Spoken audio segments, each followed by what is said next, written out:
Have you ever wondered what happened to the wives who loved fallen angels more than they loved God's rules?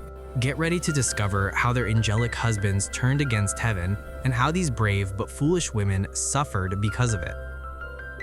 You'll learn why the Nephilim, the giant children born from this forbidden love, were wiped out by a terrible flood, and how Angel Michael stepped in to take charge. But the biggest shock is what he did to punish the wives afterward. Stay with us to find out how their souls became sirens and why they still haunt our stories today. You know how sometimes one look can change everything? Well, this story is about the biggest case of love at first sight gone wrong in history. Picture this. Way up in heaven, angels were doing their thing, singing God's praises, keeping the universe running smooth. They had one job: serve God. Simple, right? But then something happened that wasn't supposed to. These mighty angels looked down at earth and saw something that made them stop in their tracks: human women. Now, these weren't just any women. They were beautiful in a way that was different from anything in heaven. It was real, raw, and human. Here's where things get interesting. These angels, who were supposed to be above earthly desires, started feeling something new. It was like a pull they couldn't explain. Every time they looked down, that feeling got stronger. Their bright heavenly glow started getting dimmer as thoughts they weren't supposed to have filled their minds. Down on earth, life was going on as usual. Women were living their lives, working, laughing, loving. No idea that up above, mighty beings were breaking every rule in the book just to watch them. But something strange was happening to these women too. They felt watched, special, like something amazing was about to happen. The air felt different. You know that feeling right before a huge storm hits? That's what it was like. Everything was charged with energy, danger, and excitement all mixed together. It was like the whole world was holding its breath, waiting for something big to happen. The angels knew they were playing with fire. Every time they considered leaving heaven, they remembered what they were supposed to be: God's servants, heaven's warriors. But that pull kept getting stronger. They started asking themselves questions they'd never asked before. What if we could feel what humans feel? What if we could love like they do? Their hearts, which were made to love only God, were now filled with desires they couldn't control. Each day, more angels joined in, watching the earth below.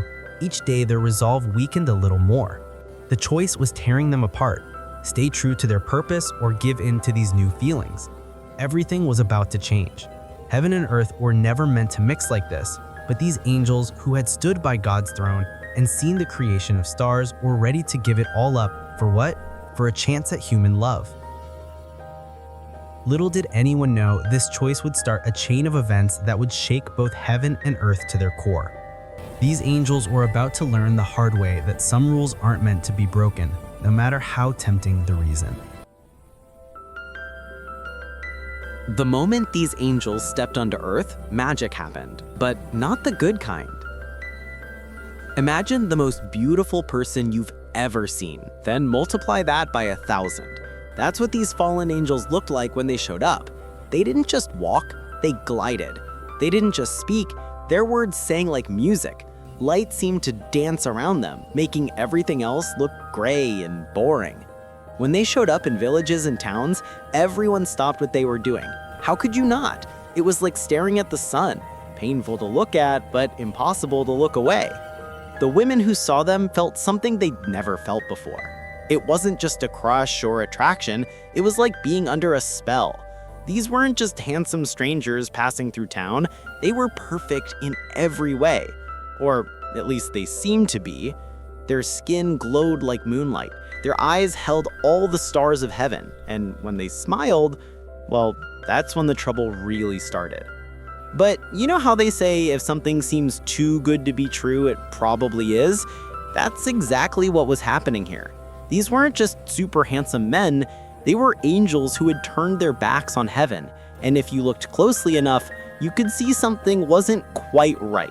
Their smiles held secrets darker than night. Their eyes, though beautiful, were ancient and deep in a way that no humans could be. The women who met them felt drawn in, like moths to a flame. It wasn't fair, really.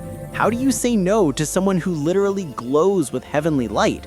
who knows everything about you before you even speak, who can promise you things no human man ever could. But here's the scary part. The more time these women spent with the fallen angels, the more they changed too. It's like they caught some of that otherworldly glow. They started seeing things differently. Normal life wasn't enough anymore. Regular men looked plain and boring compared to these heavenly beings. The fallen angels knew exactly what they were doing. They picked the most beautiful women, the ones who caught their eye from heaven. They used their heavenly powers to appear as everything these women had ever dreamed of. It was like a fairy tale romance, but with a horror story twist. Every time one of these angels took a human wife, it sent ripples through both heaven and earth. These weren't just regular marriages. They were unions that were never supposed to happen, and the children that would come from these marriages, well, that's where our story takes an even darker turn. Now, let me tell you about the children of these forbidden marriages, the Nephilim. Imagine a child being born, but instead of staying tiny and cute, they just keep growing and growing and growing. These weren't your average kids. They were giants with strength that could move mountains and appetites that could empty villages. When a Nephilim walked, the ground shook. When they spoke, their voices boomed like thunder. They were born with their angel father's power and their human mother's feelings, but none of the wisdom to handle either. Picture a toddler having a tantrum, but now make that toddler the size of a house. Scary, right?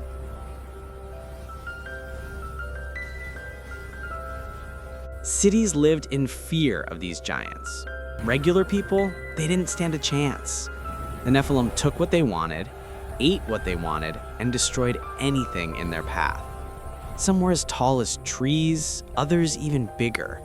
They weren't just big, they were smart too. And that made them even more dangerous. Up in heaven, God watched all of this happening. His perfect world was being turned upside down by these hybrid creatures who were never supposed to exist. His anger grew day by day as he saw how these giants terrorized his creation.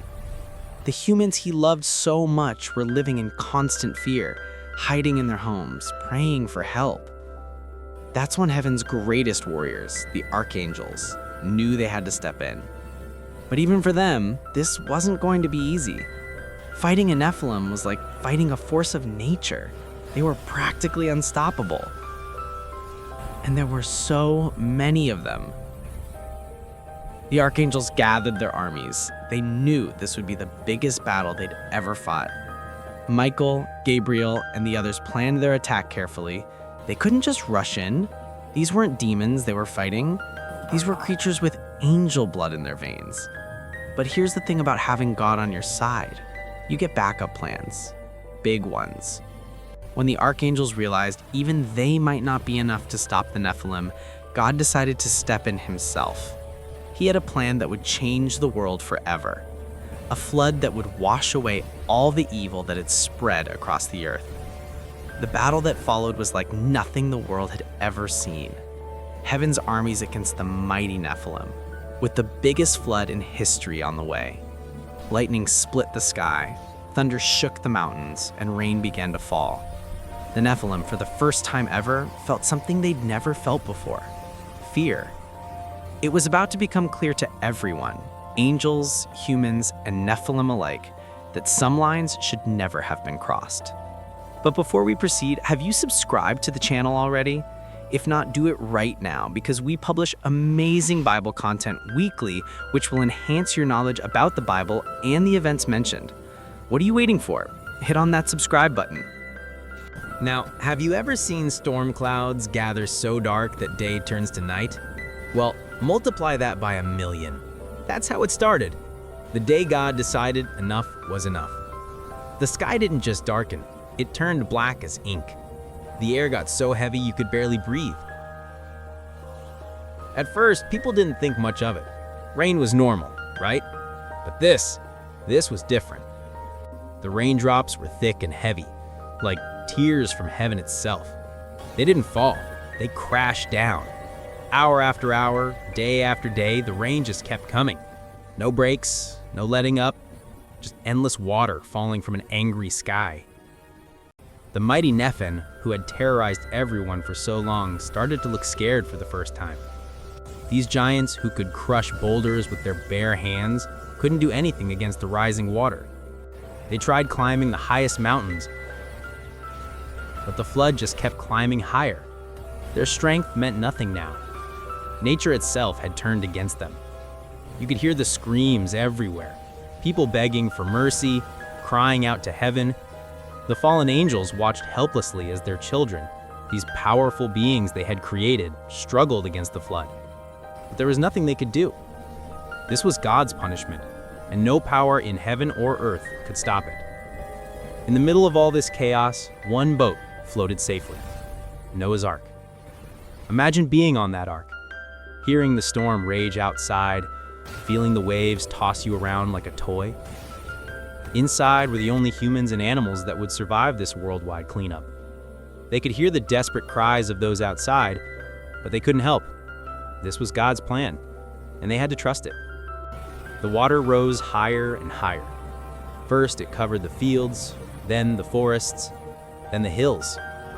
Even the tallest mountains disappeared under the endless waves. The Nephilim, those mighty giants who once seemed unstoppable, were now just another thing for the flood to sweep away. Their incredible strength couldn't save them from drowning. The fallen angels could only watch from their chains as everything they had built, everyone they had loved, disappeared under the water. Their perfect children, their human wives, the cities they had helped build, all gone. The world they had corrupted was being washed clean. For 40 days and 40 nights, water fell from the sky. When it finally stopped, the world was just one giant ocean. No mountains, no valleys, no cities, just water as far as the eye could see. The only sign of life was Noah's Ark, floating alone on the endless sea. When the waters finally started going down, they revealed a completely different world. Everything the Nephilim had built was gone. It was like hitting a giant reset button on Earth. But for some, especially the wives of the fallen angels, an even worse punishment was about to begin. When the floodwaters finally disappeared, you'd think the worst was over, but for some, it was just the beginning. Remember those women who fell in love with the fallen angels? They survived the flood, but maybe that wasn't a blessing after all. Picture this. You've loved someone with all your heart, someone perfect and powerful, only to watch them be dragged away in chains. That's what happened to these women. Their angel husbands, once so mighty and beautiful, were now bound in darkness. Some were chained in deep valleys, others trapped in spiritual prisons. They couldn't help their wives anymore, couldn't protect them, couldn't even hold them. The wives, they were left alone to face what they'd done. Some of them broke down completely. Imagine realizing that your choices helped bring about the end of the world. That's heavy guilt to carry. They fell to their knees, begging God to forgive them. They cried until they had no tears left, but not everyone felt sorry. Take Nama, for example. Beautiful, proud Nama. Even after everything, she wouldn't back down. She had gotten drunk on her own beauty and power, using them to lead others astray. Even now, she stood tall, refusing to admit she was wrong. Her pride became her prison. God's punishment was creative and cruel. These women were turned into sirens. You know, those creatures who lure sailors to their doom? Yeah, that was them. Cursed to be beautiful but deadly, just like the angels they had loved, forever drawing others into destruction just as they had been drawn in themselves. The psychological damage was intense. These women had to live with crushing guilt, knowing their choices had helped destroy the world. Some went mad with grief, others became empty shells of who they used to be. The weight of what they'd done was too heavy to bear. And their angel husbands, chained up in their prisons, they could sense everything their wives were going through. They could feel their pain, their despair, their madness, but they couldn't do anything about it. Talk about torture. The angels who stayed faithful to God were given a new job, watching over this changed world. They had to make sure nothing like this ever happened again. They watched the Sirens, once their sisters-in-law, singing their deadly songs. They watched humanity rebuild, trying to forget the terror of the flood. It was a new chapter for everyone. The world had been washed clean, but the scars remained. The faithful angels kept their distance now, watching but never interfering. They had learned their lesson. Some boundaries aren't meant to be crossed, no matter how tempting the reason.